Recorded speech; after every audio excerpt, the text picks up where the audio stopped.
Ce soir, j'avais à cœur de vous parler d'un sujet qui, je pense, nous parle à tous. En tout cas, dans un moment de notre vie, on est tous passés par là. Et c'est ce que Dieu il a mis sur mon cœur. Et avant de dire ça, je voulais dire, Sacha, il a commencé en disant est-ce que vous avez passé une bonne semaine? Oui. Mais des fois, on passe. C'est ok de ne pas passer une super semaine. Moi, je vous dis, cette semaine, c'était une semaine très mouvementée. Mais de toujours, tous les soirs, se dire qu'est-ce qui a été bien dans ma journée. Même si c'était une journée chaotique, qu'est-ce qui a été bien?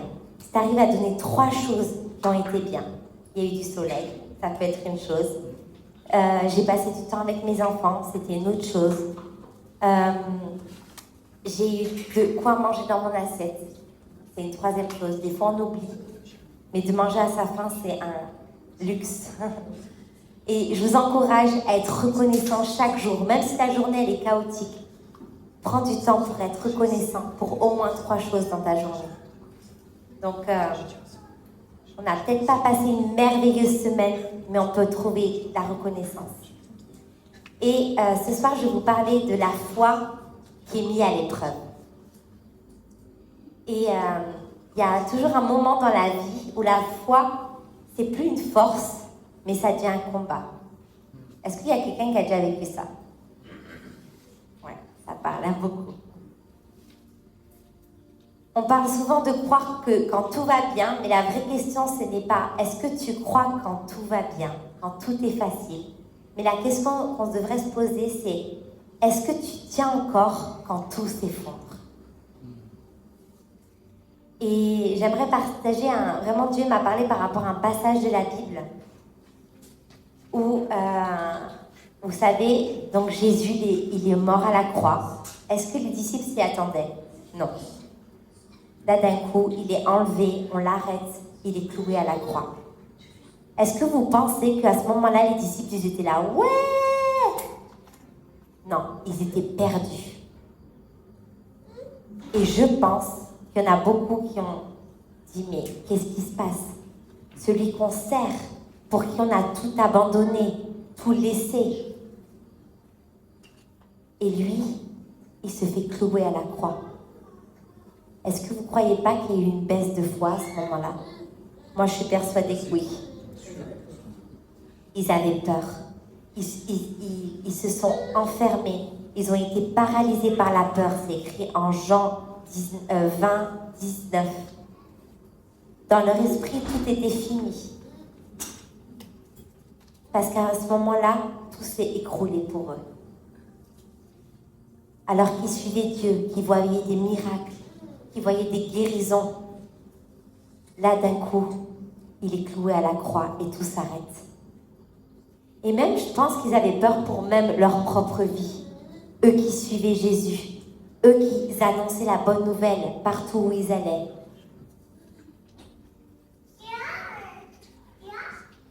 Jusqu'à ce que quelque chose d'inattendu arrive. Jésus est ressuscité. Et il apparaît à certains d'entre eux. C'est marqué dans Luc 24, 36 à 43.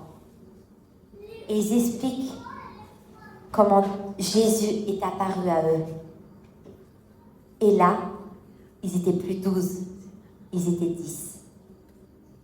Parce qu'il y avait Judas qui s'était donné la mort et Thomas qui était absent. Et on va s'arrêter sur Thomas ce soir. Qu'est-ce qui s'est passé qu'est-ce qu'il a pensé Thomas à ce moment-là? Qu'est-ce que vous pensez qu'il a pu penser? Pourquoi il n'était pas là quand Jésus s'est présenté? Parce qu'il a eu une perte de foi. Parce que sa foi a été mise à l'épreuve. Il devait certainement faire les 100 pas et dire, mais qu'est-ce qui se passe? Moi, j'ai tout abandonné. J'ai tout laissé sur le chemin. Et j'ai choisi de suivre Jésus. Et là, d'un coup, tout s'arrête. Et tout est ébranlé dans sa vie. Et à un moment donné, il rejoint les autres disciples Et ils leur disent, nous on a vu Jésus, il n'est pas mort, il est ressuscité. Et qu'est-ce qu'il fait Thomas? Il n'y croit pas.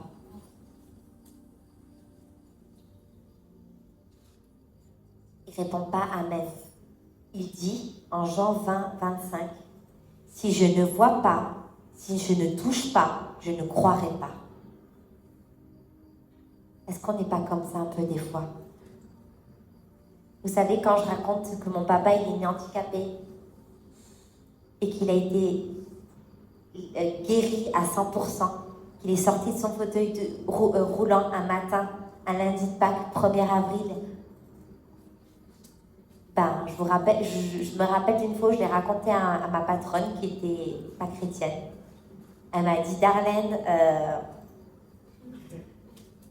elle m'a dit, mais toi, t'en as déjà vu, parce que ton papa, c'est une chose, mais j'ai dit, oui, j'ai déjà vu des miracles, des choses, mais t'as pas des photos, t'as pas des vidéos. Voilà ce qu'en fait, on est pollué par ce monde. Vous savez, la semaine dernière, Lucas, il regarde une vidéo, il dit, waouh, hyper, dans sa vidéo, et il fait, non. C'est toute une vidéo, un homme, il sauvait quelqu'un, pétait le pare-brise, il le sortait, et là c'est marqué, fait par l'IA. Et c'est ça, dans ce monde, qui nous pollue. Il y en a qui pourraient même faire croire que Jésus revient. Et c'est tellement réel. Et pourtant, c'est irréel. Et là, Thomas, il a besoin de voir. Et il n'a pas un petit doute. Il se dit pas, peut-être que c'est lui, peut-être qu'ils se sont trompés. Non, il n'a pas un petit doute. Il a une résistance totale. Il n'y croit pas du tout.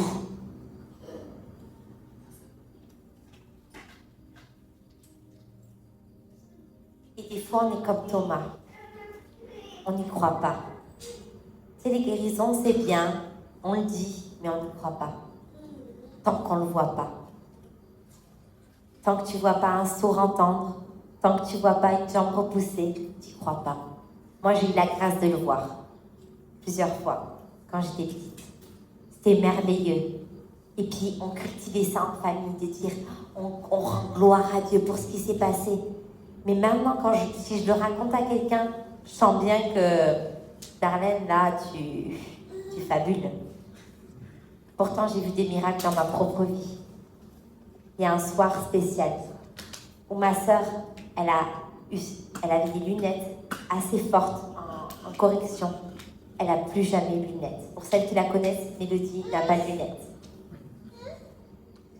Marine, elle avait les jambes depuis la naissance en X comme ça. Elle a été totalement guérie, maintenant elle marche normalement. Et moi et mon petit frère, que vous le voyez souvent ici, on avait des verrues plein les pieds et ça passait pas. Et ce soir-là, en un instant, les verrues ont séché. Et ça, c'était la puissance de Dieu. Et quand on est enfant, on a besoin des fois de voir ça. Merci, mon chéri. On a besoin, mais on doit aussi grandir et dire, ok, je veux croire, même si je ne vois pas.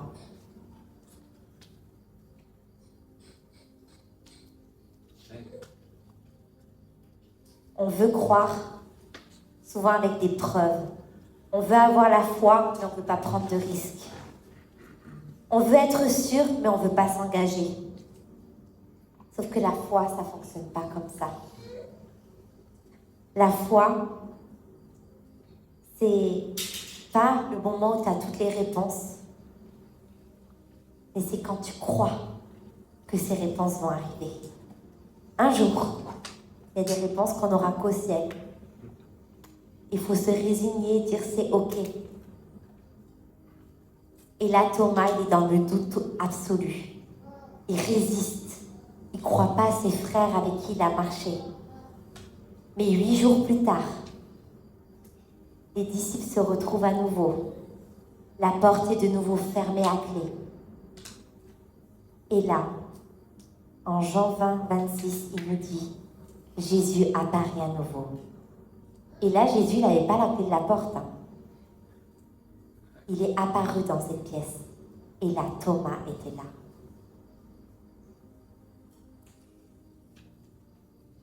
Et Jésus, quand il arrive, il aurait pu se dire, lui, il a douté de moi, je ne le regarde même pas. Je ne lui parle même pas. Et puis, je passe mon chemin, je vais parler aux 10 autres. Il aurait pu le rejeter, lui dire, mais qu'est-ce que tu as fait? Pourquoi tu ne m'as pas cru? Tu as raté ta chance? C'est pas ça qu'il a fait. Justement, il a vu. Il va droit devant lui et il lui dit, avance ton doigt, regarde mes mains et mets ta main dans mon côté. Jean 20, 27. En fait, qu'est-ce qu'il est en train de faire, Jésus? Il lui dit, tu voulais une preuve? La voilà. Regarde. Et c'est drôle parce que cette semaine, mon fils, il m'a dit, mais maman, après qu'il soit ressuscité, est-ce qu'il avait encore les marques? Oui. Oui, il avait toutes les marques. C'était la preuve que il avait vécu ce qu'il avait vécu, mais que Dieu l'avait ressuscité. Et ensuite, Jésus lui dit, ne sois pas incrédule, mais crois. Et là, ce n'est pas une condamnation qu'il lui fait, c'est un appel.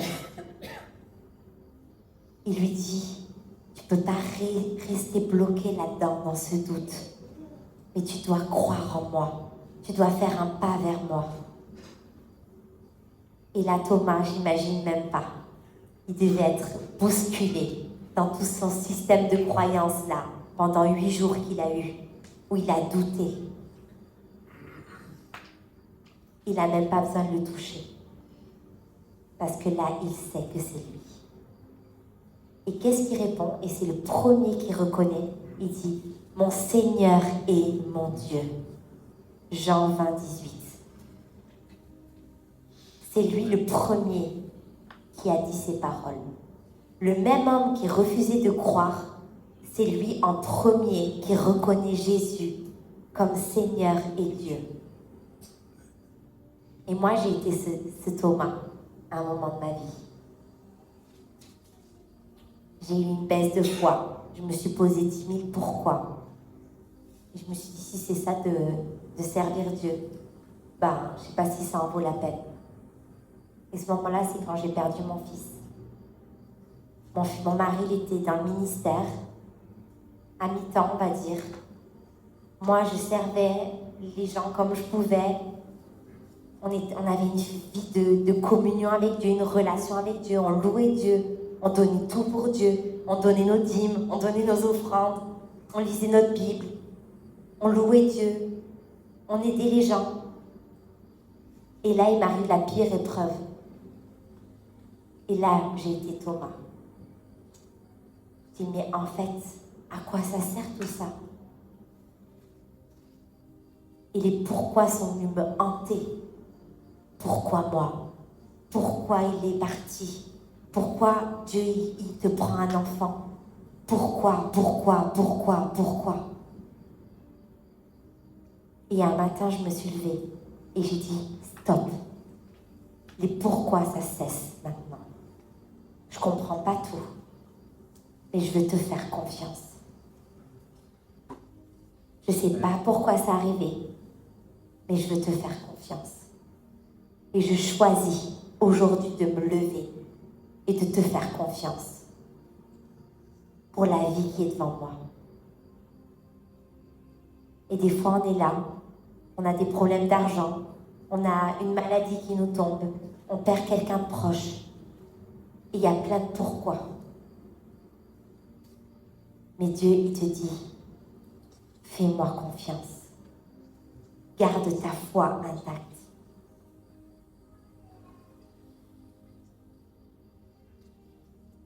Le problème de Thomas, c'est pas qu'il doutait, c'est qu'il était décidé de ne pas contrôler.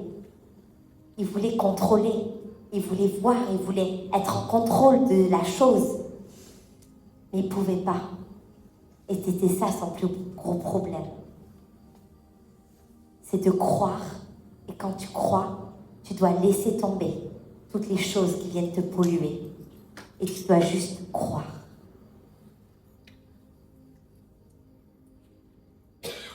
Parce que si tu t'attends à avoir toutes les réponses dans les épreuves pour avancer, faire un pas en avant, bah, tu vas rester loin derrière.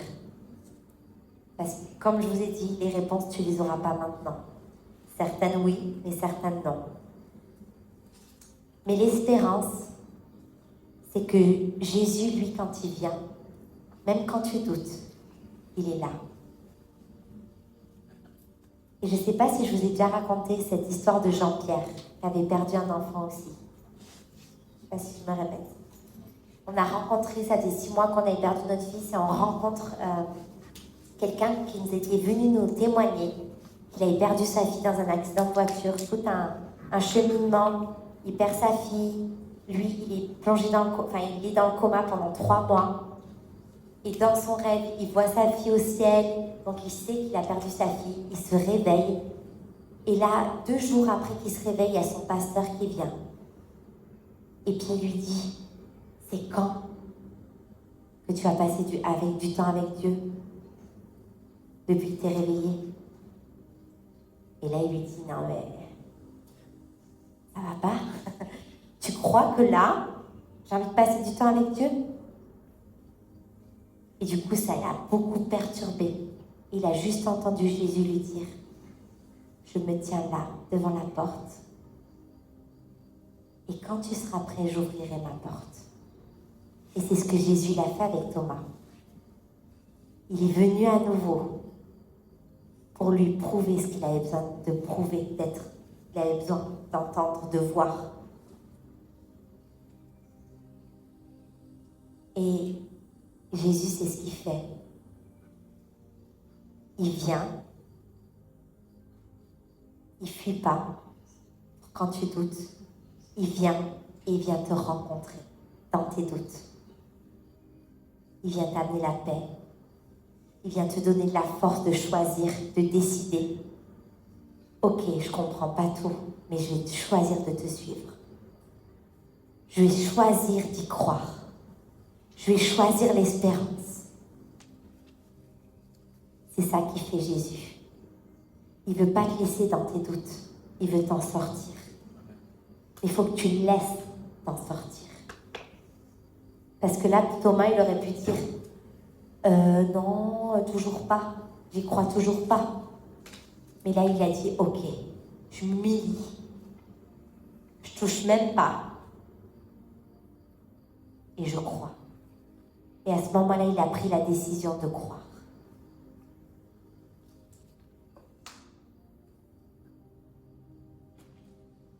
La foi fragile, ça existe. La peur qui écrase la conviction, ça existe. Le silence de Dieu qui te fait trembler de l'intérieur, même les plus solides, c'est écrit. Le silence de Dieu peut faire trembler même les plus solides, dans Psaume 22:2. Et la vérité qu'on doit croire, c'est que la chute n'est pas la fin, mais l'abandon, oui. Si tu choisis d'abandonner, c'est là que tu te perdras. Thomas, il a douté, mais il est quand même revenu. Et ce n'est pas le doute qu'il a défini à Thomas. C'est sa réponse et ce qu'il a déclaré après. Jésus est mon Seigneur et mon Dieu. C'est ça la puissance. Des fois, on fait semblant d'être fort. On ne reconnaît pas qu'on lutte. Parce que c'est plus facile d'ignorer. On peut fuir quand ça devient difficile, ou rester tremblant. Parce que la foi, ce n'est pas l'absence de doute, mais c'est le choix de rester malgré le doute. C'est quand l'épreuve est là, le doute est là, tu dis ok, je comprends pas, j'ai peur, je doute, c'est ok. Mais on ne peut pas rester dans cet endroit-là. Parce que dans cet endroit, Jésus vient te chercher et veut t'en sortir. Même Jésus, il a douté sur la croix. Et il a crié, mon Dieu, pourquoi m'as-tu abandonné dans Matthieu 27, 46. Et là, ce n'est pas une faiblesse. Ce n'était pas la preuve qu'il n'avait plus la foi. C'est juste qu'à un moment, il y a un doute qui est rentré. Et il s'est senti abandonné. Alors, on a tous le droit d'avoir peur, d'avoir un doute. Mais ne reste pas trop longtemps avec ce doute. Parce que ce doute va venir augmenter. Il va grandir en toi. Et là, tu vas plus réussir à te connecter avec l'auteur.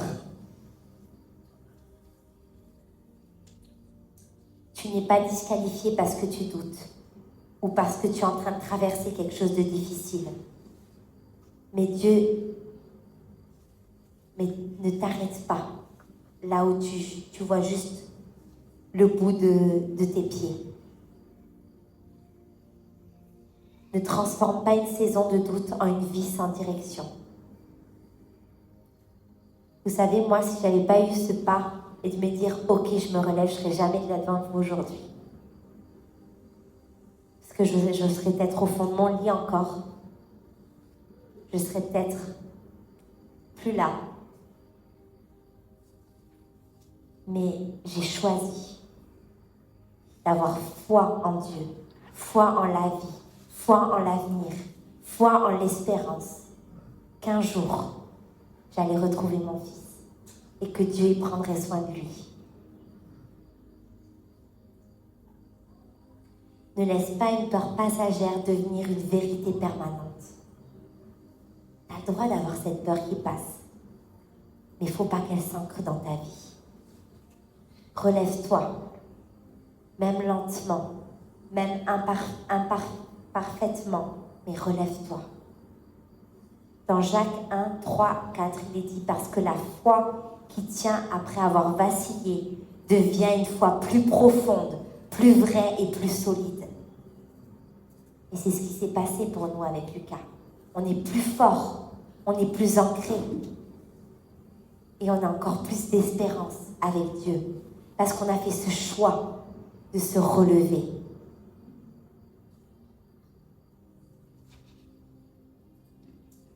Et on va revenir un peu à Thomas. Et je me suis dit, mais en fait, je ne me suis jamais demandé qu'est-ce qu'il est devenu Thomas après ça. L'épisode, je pense, qui a le plus marqué sa vie. Jésus qui se présente devant lui et qui lui montre ses blessures. Et Thomas, il est parti annoncer le message de Jésus au-delà de son propre pays. On dit qu'il est allé jusqu'en Perse, l'actuel Iran. Il est allé en Inde. Et pour eux, Thomas, ce n'était pas celui qui doute, mais c'est celui qui est devenu un homme convaincu, un missionnaire radical qui est allé jusqu'au bout de sa foi. Et ce qui est resté de Thomas, ce n'est pas un homme qui est défini par son doute, mais c'est un homme qui a été rencontré par la vérité.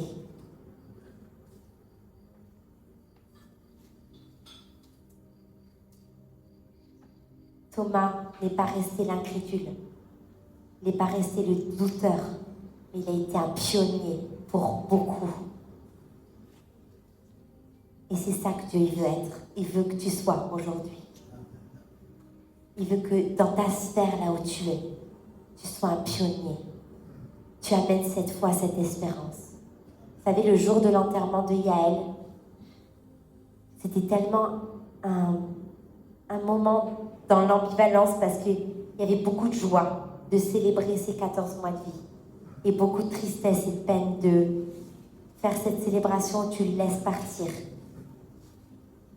Mais avec Lucas, on s'est senti vraiment portés. Et c'est nous qui venions consoler les gens. Et apporter, il y avait peut-être la moitié, c'était des non-convertis. Il y avait peut-être 500 personnes, dont 250 qui n'étaient pas converties.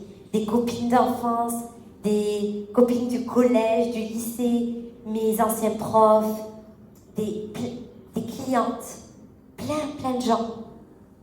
Et là, on a prouvé et témoigné de la foi qu'on avait en notre Dieu, qu'un jour, on allait le retrouver. Et on a amené l'espérance. Mais si ce n'est pas toi qui amènes l'espérance, ce n'est pas les gens du monde qui vont l'amener. Ils n'en ont pas. Et mardi, on était à un enterrement avec Lucas d'un homme incroyable qui a supporté, vous savez, l'amour, quand on dit, moi j'aime pas, j'ai pas dit ça à mon mariage, mais dans les épreuves et dans la maladie. C'est ce qu'il a fait. Toute sa vie, il a accompagné sa femme jusqu'à ce qu'elle parte. Et il a amené tellement un baume d'espérance à tous ces gens. Je te dis, il vient de perdre sa femme et il amène de l'espérance. C'est ça qu'on doit faire. Parce que si tu le fais pas, je me répète, personne ne va le faire à ta place. Et sans espérance, il n'y a plus de vie. Alors aujourd'hui, je vais te dire, si tu peux venir à Vincent, tu peux rester enfermé dans tes pourquoi, dans tes si Dieu existe, si je vois, quand je comprendrai, ou tu peux faire comme Thomas et passer de l'exigence, des doutes, des interrogations à la confiance en Dieu. Pas parce que tout est clair, mais parce que tu choisis de ne pas rester là où tu es. Car la foi, ce n'est pas voir pour croire, c'est accepter d'avant tout et avant de voir. Et ce soir, je vais juste te demander de fermer les yeux. Et on passe tous par des moments où notre foi elle est éprouvée. Ça peut être une situation familiale où tu ne comprends pas que tes enfants, ils n'ont pas pris la direction de la foi de Jésus. Et tu ne comprends pas, tu dis j'ai tout donné, je les ai éduqués dans la foi. Ils n'ont pas fait ce choix de faire ce chemin. Ça peut être dans tes finances où tu dis c'est le Dieu qui pourvoit et tu es en grande difficulté financière. Ça peut être dans ton couple où il y a de la confrontation, où il y a des choses difficiles qui se passent. Ça peut être que tu viens de perdre quelqu'un qui t'est cher et tu ne comprends pas. Ça peut être parce que tu cherches quelqu'un et tu es toujours célibataire. Ça peut être parce que tu es seule depuis trop longtemps. Tu as eu un mari qui t'a battu ou une femme qui ne t'a pas respecté. Et dans cet endroit, ta foi a été prouvée. Mais ce soir, il y a un message d'espérance. Et nous devons être des Thomas qui doutent et qui font le choix de revenir. Et quand Jésus les rencontre, parce qu'il vient te rencontrer dans tous ces doutes, eh bien, il fait ce choix de croire, sans toucher, sans avoir la vraie certitude, mais il fait le choix de croire que Jésus est son Seigneur et son Dieu. Alors ce soir, si tu as besoin que Jésus te rencontre à nouveau dans tes doutes et que tu es prêt, prête à lui, le laisser te rencontrer, à prendre sa main et dire « Ok, moi aussi je vais être ce Thomas qui va être un pionnier là où il est. Moi aussi je crois qu'il y a plus. Moi aussi, je veux avoir cette espérance. »